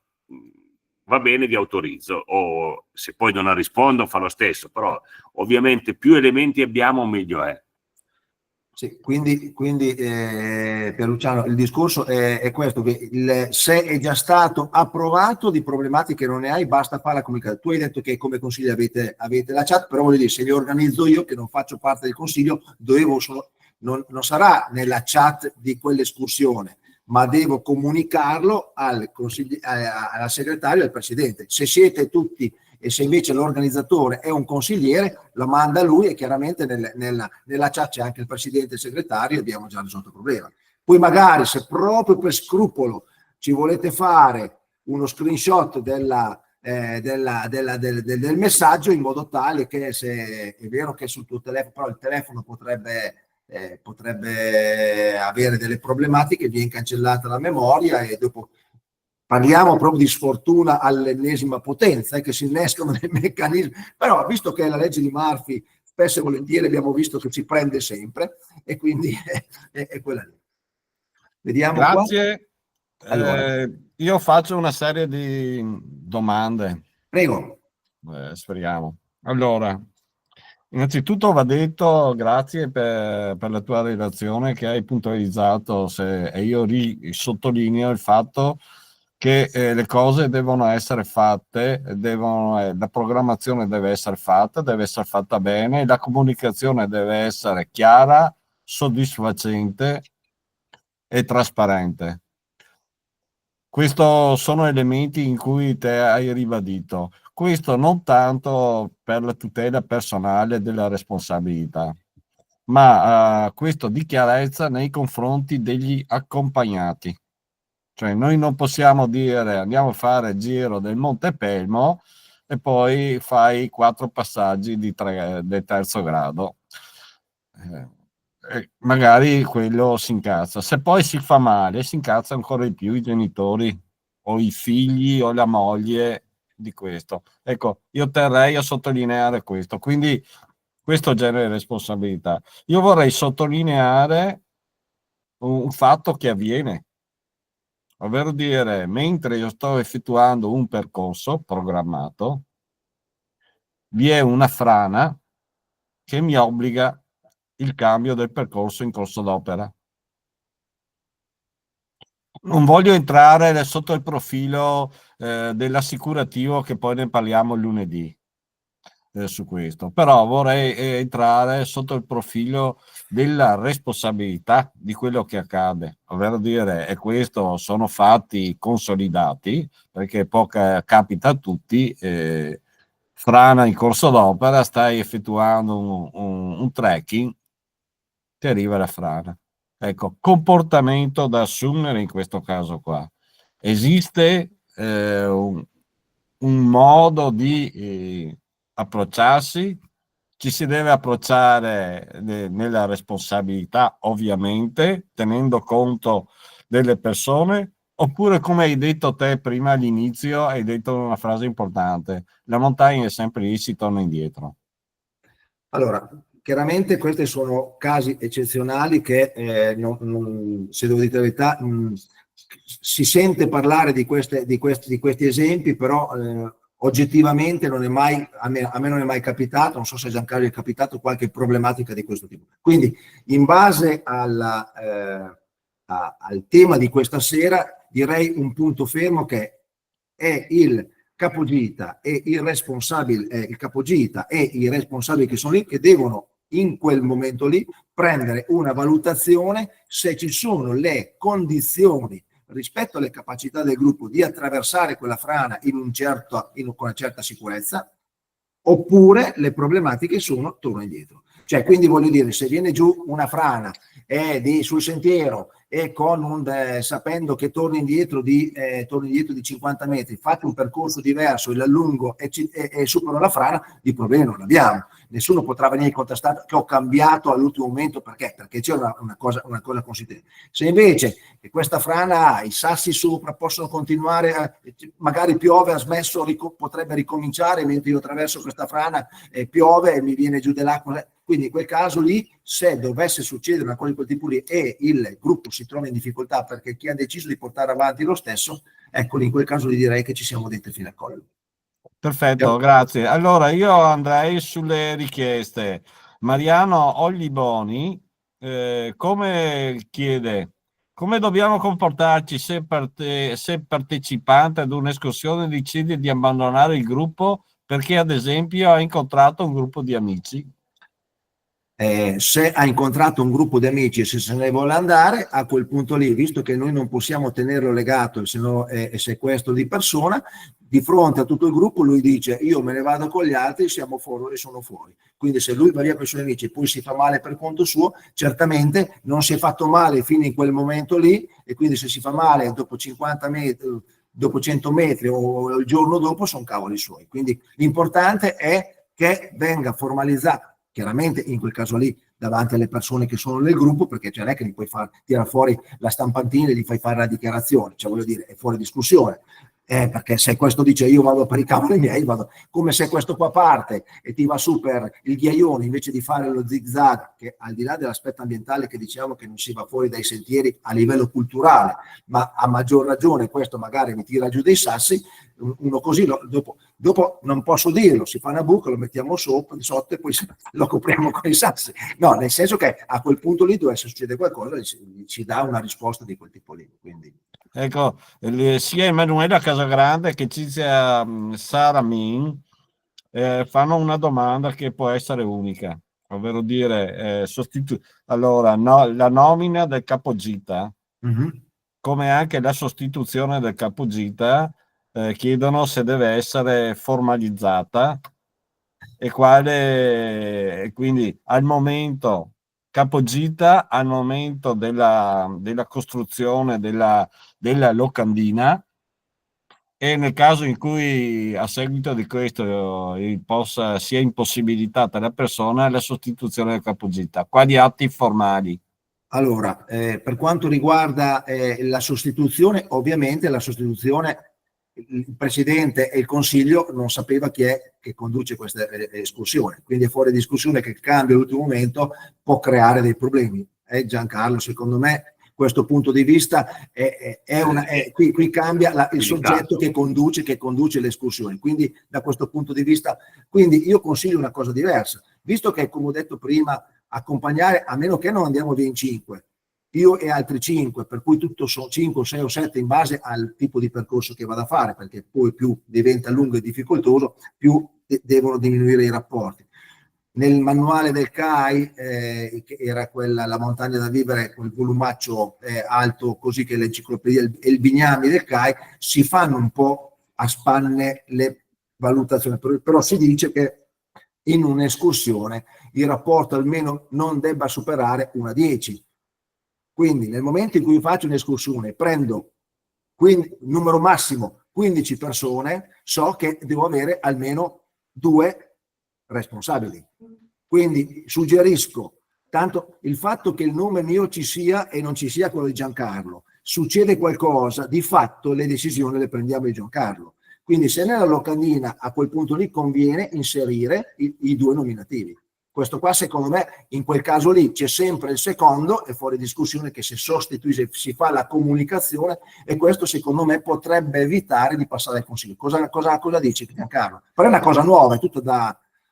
Ti ringrazio Massimo e ti ringrazio Renato, perché ringrazio chi ha fatto la domanda, perché in effetti è già successo e Massimo ha dato la risposta perfetta. In ogni caso è bene avere il capogita e il vice capogita, anche per un altro caso questa sera non è stata fatta la domanda, si fa male qualcuno, come facciamo? Allora il capogita continuerà a portare avanti il gruppo, il vice capogito si fermerà con quello che si è fatto male e lo accompagnerà fino alla macchina. Un capogita solo non va mai bene, 2/3 a secondo del numero delle persone può servire anche eventualmente per sostituire il capogita numero 1 che in quel momento ha avuto mal di pancia quel mattino e ovviamente non può partecipare. Sì, perché altrimenti si blocca tutta cioè indicando solo è il rischio che ci sia si comprometta proprio tutta l'escursione, perché tutti si trovano là davanti, poi lui è stato male la notte e poi dopo buonanotte. È chiaro che di fronte a un imprevisto di questo tipo, poi voglio dire, stamattina in tribunale c'era il foglio fuori, tutti arrivati gli avvocati, stanotte il giudice è stato male e sono state rinviate e non lo sapevo, cioè, non è che uno sta male apposta per fare un dispetto agli avvocati o alle altre persone, sono cose che possono succedere purtroppo, quindi però noi dobbiamo proprio per quel discorso critico positivo ci poniamo nelle condizioni che, visto che questo caso potrebbe anche capitare, per evitare questo cosa facciamo? Mettiamo 2 persone, una cosa di questo tipo. Questo potrebbe essere un suggerimento che dà una mano nel caso specifico, altrimenti se il capogita in quel caso lì la sostituzione della notte è un problema, perché se ci sono solo io e sto male io, quella gita lì è annullata, perché il consiglio non può in quel momento lì, quella notte lì, approvare una. Poi il discorso anche dell'approvazione è sempre un discorso che lascia, c'è sempre il dubbio. Diciamo. Io approvo una situazione, poi dopo la ratifico nel consiglio direttivo, succede qualche cosa e uno dice oh io non ho mica risposto, ma io dei casini non ne voglio, scusatemi il termine poco giuridico, quindi cioè le cose eccezionali le dobbiamo considerare eccezionali e devono capitare eccezionalmente, non dobbiamo far diventare, come spesso succede in Italia, l'eccezione la norma. Ok, noi corriamo sempre dietro le cose e facciamo le eccezioni che diventano delle norme. No, noi dobbiamo stare nelle regole. Il regole CAI dice che dobbiamo fare i programmi, possiamo anche perché se mette insieme un'escursione e voglio organizzare una ferrata, non è che la studio oggi che è giovedì per andare via sabato e domenica, perché se voglio andare via sabato e domenica vado via per i cavoli miei con qualche mio amico. Non devo organizzare un'escursione, perché come faccio a pubblicizzare, a pensare che 20 persone possano venire a fare quell'escursione? La devo programmare per tempo, quindi almeno un mese prima. E in quel tempo lì abbiamo tutte, scusatemi il gioco di parole, il tempo perché il consiglio direttivo l'approvi. Massimo, io proseguo sempre nel farti domande sì, che così, sì, prego. Perché è un campo estremamente vario. Allora, qual è il limite una volta che io assegno al capogita, sia esso titolato, qualificato, capogita o esperto? Qual è il limite della responsabilità del Consiglio del Presidente a fronte di un incidente che succede in ambiente con una persona, con il capogita che noi abbiamo scelto? Allora, se l'attività è un'attività istituzionale, come ha detto prima Giancarlo, l'assicurazione entra e non ha problemi. Il problema potrebbe essere che il soggetto dopo invece gli fa una denuncia penale. Io non sono entrato oggi nel penale, però rispetto all'aspetto civilistico che, come dico, è un aspetto puramente economico, ok? Quindi io per non giocarmi il mio appartamento ho una polizza assicurativa che mi tiene indenne se faccio un incidente e creo dei danni agli altri. Nell'ambito penale, il penale invece è personale. Quindi cosa vuol dire? Vuol dire che se io insieme a Giancarlo e a Renato siamo in giro e io do un cazzotto in faccia a uno, siamo in 3, siamo in gruppo in 3, ma ho picchiato solo io, loro non hanno mica la responsabilità. Se io vado sono un istruttore e porto a arrampicare uno che non è capace o gli dico ma sì dai tanto non c'è problema, vieni su di qua che è facile, mi salto i rinvii, salto gli appigli o lo porto su uno sfasciume e si fa male, questo mi potrebbe denunciare. E la denuncia me la fa e va dai carabinieri, cioè in denuncio Massimo Bizzarri perché mi ha portato a fare quella via, quel percorso, quel ghiacciaio, quella discesa, quell'escursione, non c'erano le condizioni, mi sono fatto male. Poi non è detto che anche il penale sfoci poi una condanna, anche lì io mi vado a difendere e dirò la mia per poter. Però effettivamente la situazione è questa. Quindi nel momento in cui il titolato ha preso il titolato o il capogiro, io le ho dato l'organizzazione, da quel punto di vista lì di problemi di assicurazione non c'è. Il problema diventa, come ho detto prima, il fatto di aver incaricato una persona che non è nelle condizioni per poter fare quel tipo di gita. Quindi se io faccio le attività e dico ok, Massimo mi porti a fare una sci alpinistica importante con 1500 metri di livello, ci siamo in 12 e ho 3 istruttori, si fidano di me, non ci sono problemi. Poi organizzo di andare a fare una cascata di ghiaccio, che io non ho mai fatto una cascata di ghiaccio, e voi me la organizzate lo stesso, me la autorizzate lo stesso, sapendo che io non l'ho mai fatto di cascata, però dice, beh vabbè, fa tutto il resto, farà anche quello. Ecco che nel caso lì le problematiche potrebbero sorgere per avere incaricato qualcuno a fare un'attività che non è in grado di poter fare, la cosiddetta colpi negligendo, cioè nel senso che io ho incaricato una persona sapendo che non era nelle condizioni di poterlo fare. Quindi, e qui torna ancora il discorso un'altra volta del passaggio in consiglio dei programmi, e so che ci sono tante sezioni che non è che arriva la mail di Massimo Bizzarri, va in consiglio e viene approvata, ma c'è una commissione specifica, soprattutto nelle grosse sezioni dove si fanno tante attività, una commissione delle escursioni che va a valutare quali sono le difficoltà. Quindi all'interno di questa commissione c'è l'escursionista, c'è lo alpinista, c'è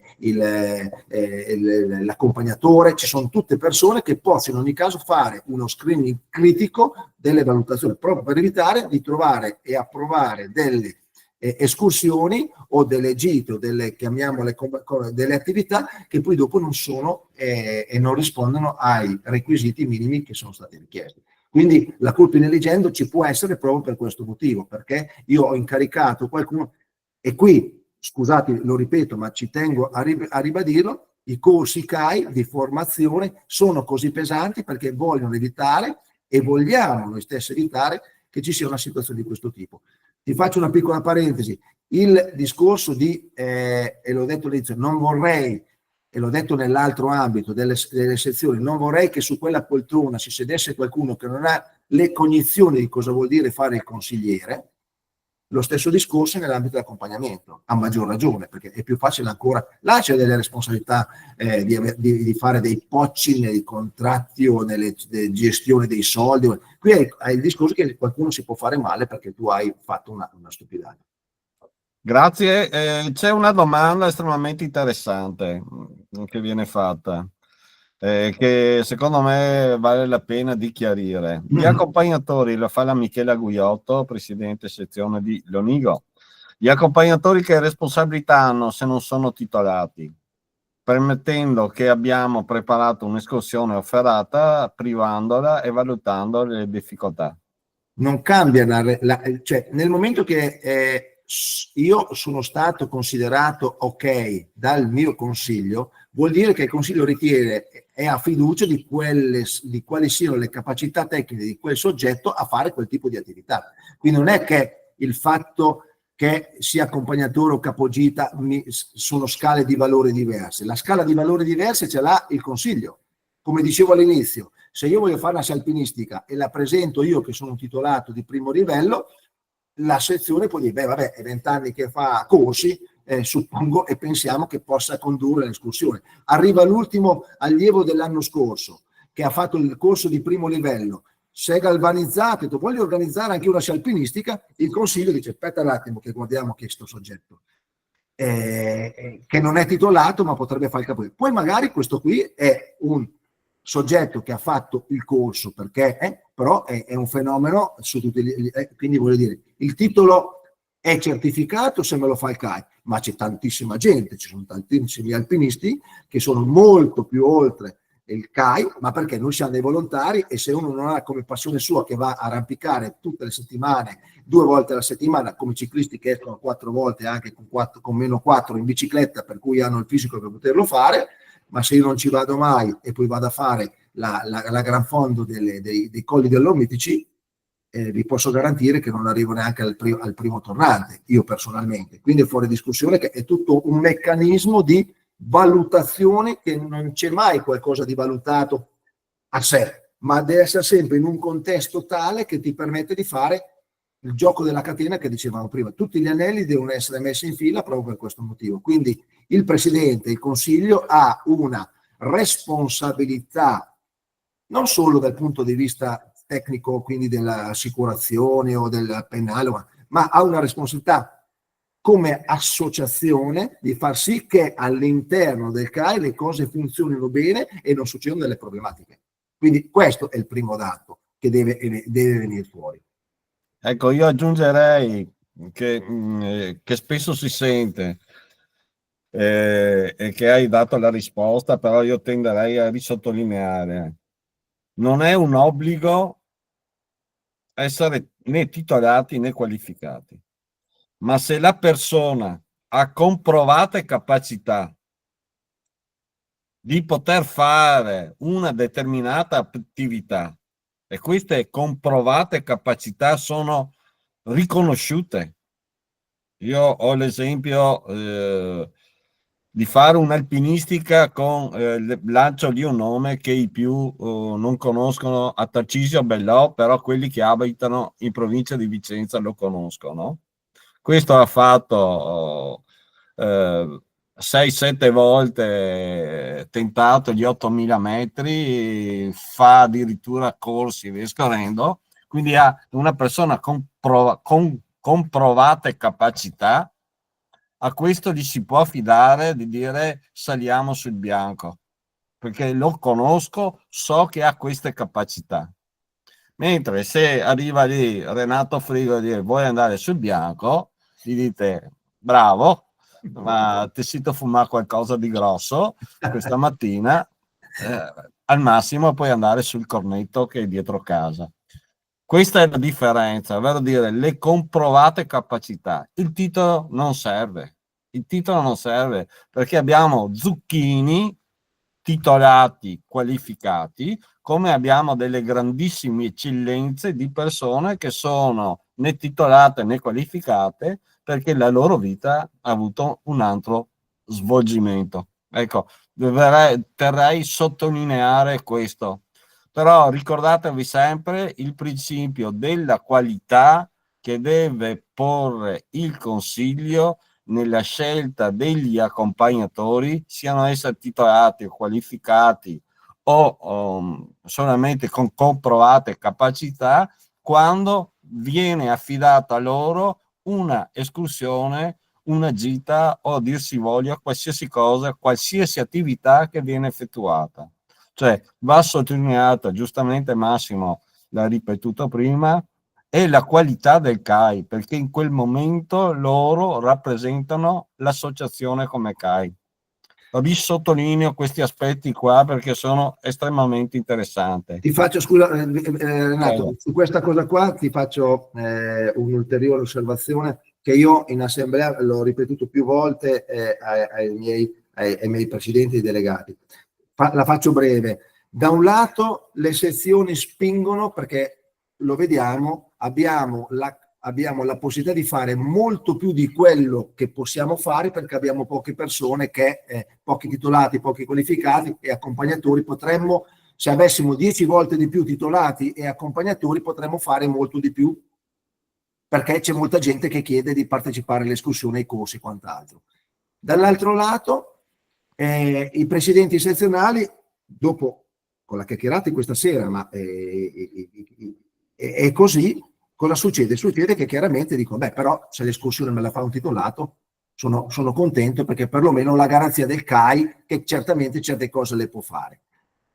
Poi succede che la gente viene mandata nei corsi e i corsi molti vengono rimandati a casa perché non hanno le minime capacità per poter sostenere un corso di quel tipo lì, non hanno le basi per poterlo fare. Poi arrivano da me e mi dicono, ma qua la commissione è troppo cattiva perché manda indietro, da un lato si dice che dobbiamo cercare.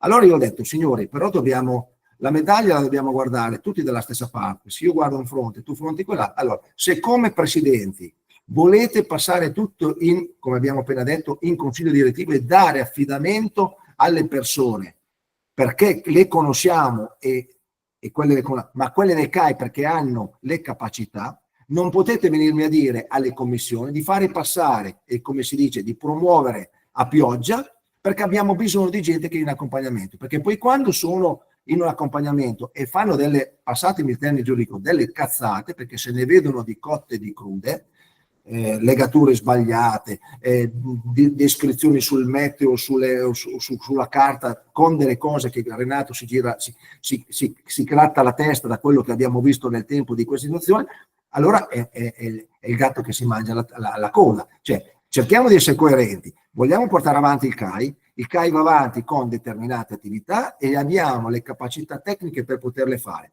Quindi, se voi mandate delle persone a fare i corsi per diventare qualificati o titolati, fate in modo che in sezione li abbiate preparati, perché se vanno là e non sanno, vi garantisco, gente che non sa neanche come è fatto il libro su cui devono studiare, non sanno neanche di che cosa devono presentare. Quindi, sai, a quel punto lì è chiaro che poi dopo ti viene nervoso e li spedisci a casa. Questo è solo come inciso perché quando si dice che dobbiamo lavorare a livello critico e positivo è questo, dobbiamo trovare il risultato e cercare di ottenere il risultato nel miglior modo, ma per tutti, non per uno singolo che poi dopo se ne vuole lavare le mani. Grazie, Gabriele Zampieri, prego. Forse vale la pena ricordare che però i corsi tecnici possono essere fatti solo dai titolati e dai sezionali, non si possono usare collaboratori, seppur anche più bravi dei stessi titolati, ce ne sono, però in quel caso valgono solo i titolati.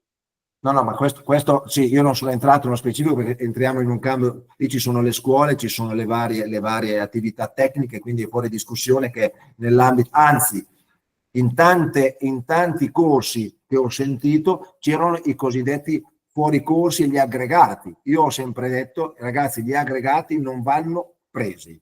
Gli aggregati o sono titolati e li prendo dentro come aiuto, o sono allievi e sono iscritti al corso, ma non prendete degli aggregati perché poi dopo non sapete, e se succedono qualcosa la prima cosa che dicono è eravamo fuori con quel corso. Ma come? Non sono mica iscritti. E dopo sono problemi per tutti, ok? Quindi hai fatto bene la precisazione, non ci sono entrato perché chiaramente mutualmente l'ho data per scontata perché non era nell'argomento, però hai perfettamente no, ma però diciamo gli aggregati sono anche lì per fare esperienza, quindi se noi li scriviamo sul codo, domanda del corso, perché scriviamo magari come collaboratori 2 o 3 persone che non fanno affidamento, non rientrano nel rapporto di accompagnamento, okay. però si sa che sono capaci di affrontare le difficoltà e sono lì per apprendere e diventa un momento di formazione per il prosieguo della carriera. No, ok, quindi queste persone qua però sono o dentro il nulla osta o dentro il nulla osta. Dentro il nulla osta. Era il discorso degli aggregati mio che non erano né carne né pesce. Era No. Cioè, partecipano ai corsi solo le persone che sono dentro a nulla osta, possono non avere un titolo sezionale, ma naturalmente anche qui il problema è la numerosità. Non è che posso far partecipare 20 di queste persone perché voglio formare, sono 1, 2, 3, cioè c'è un numero equilibrato di persone di questo tipo, che sono quelle che stanno facendo la carriera e un momento di formazione per poi andare a fare i corsi di sezionale, di titolato e via dicendo. Normalmente c'è vuole un po' di grano salis nel fare queste cose, cioè, entrano però fin dall'inizio nel nulla osta del corso. Ok, perfetto. Se ci sono altre domande, perché Elisabetta Borgia ha chiesto una cosa, scusami Renato. Ok, non la vede. Rispondo io che è assicurativa? Sì, vai. Grazie Elisabetta. Allora, sì, anche il rischio in auto è compreso nella polizza infortuni, anche se in realtà poi se qualcuno si fa male la polizza dell'auto paga molto di più. E da che mi ricordo io da 20 anni che seguo le polizze del CAI a livello nazionale, non ho mai visto un caso di incidente in auto, però teoricamente sì.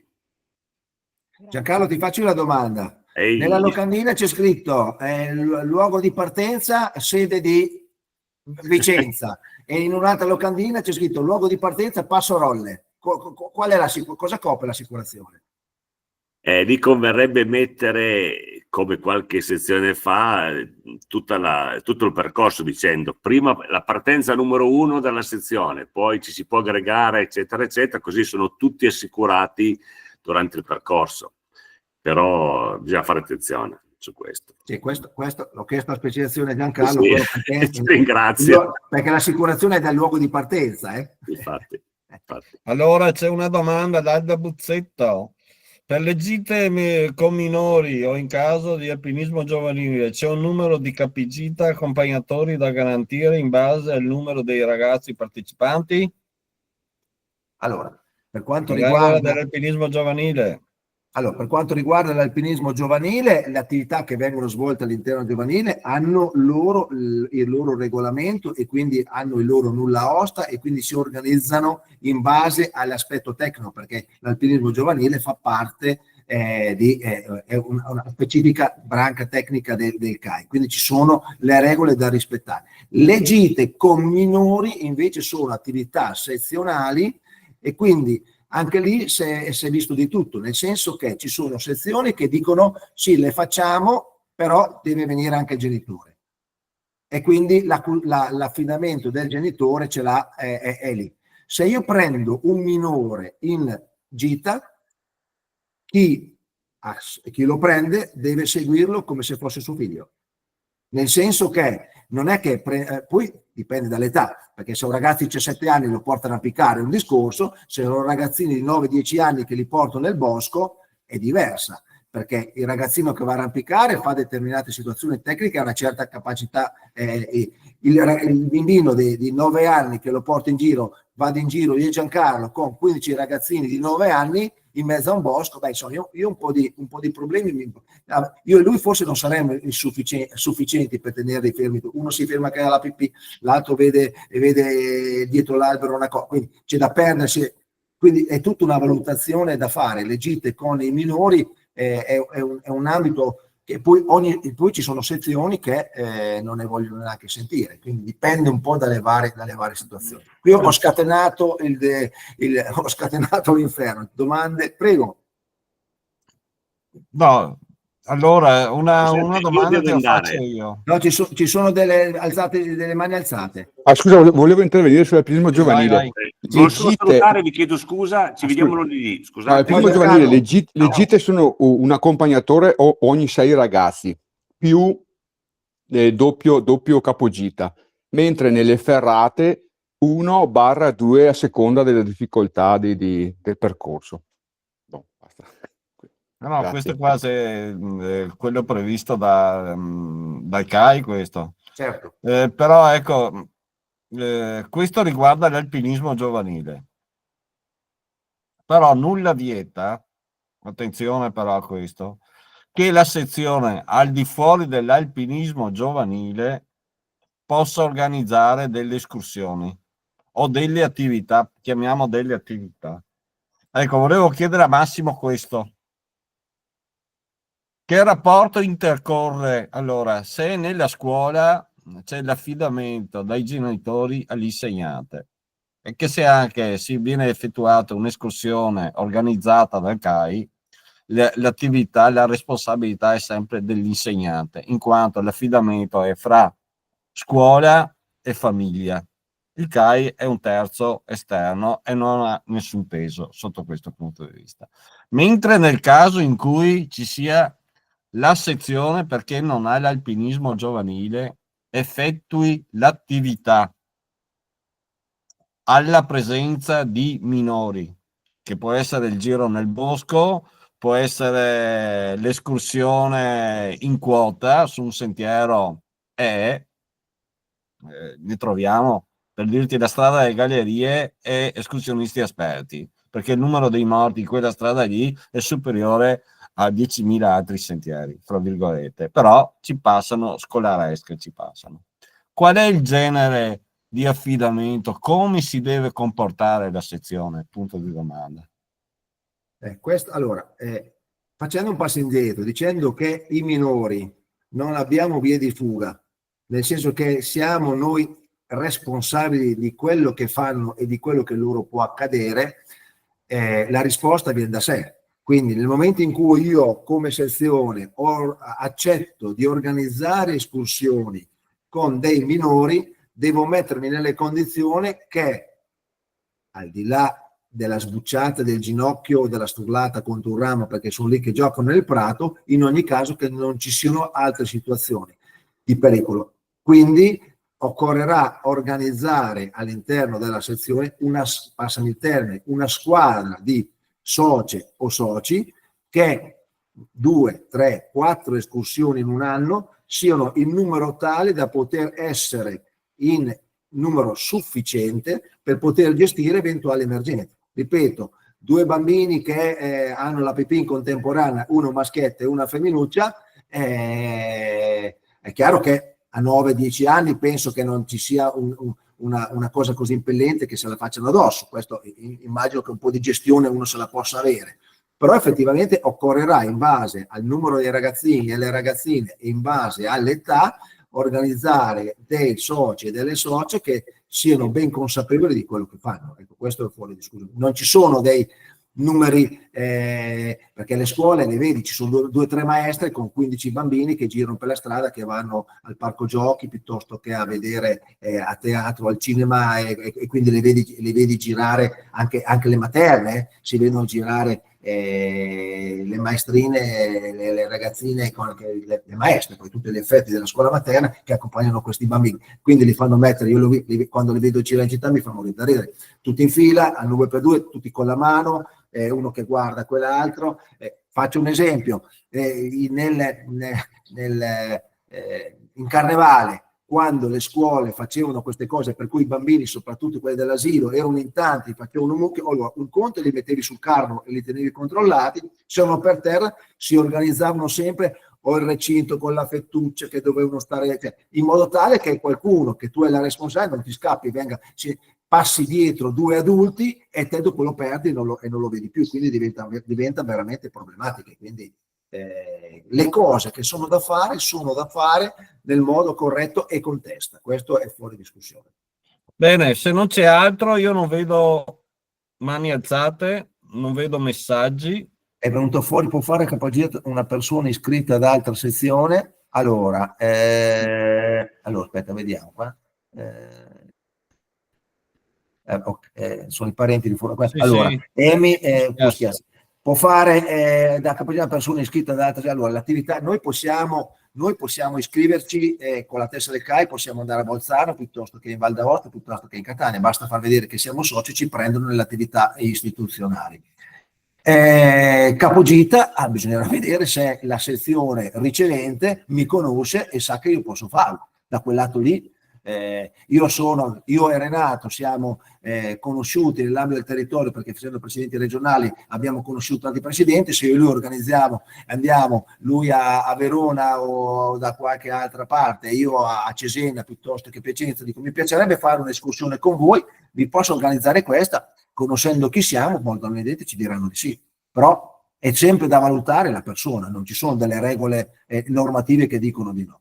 E poi dice, allora, Alta Buzzetto, per le gite con minore in casa... Ah no, quello l'aveva detto. L'hai già risposto. Okay. Bene, io non vedo altre, nemmeno alzate di mano.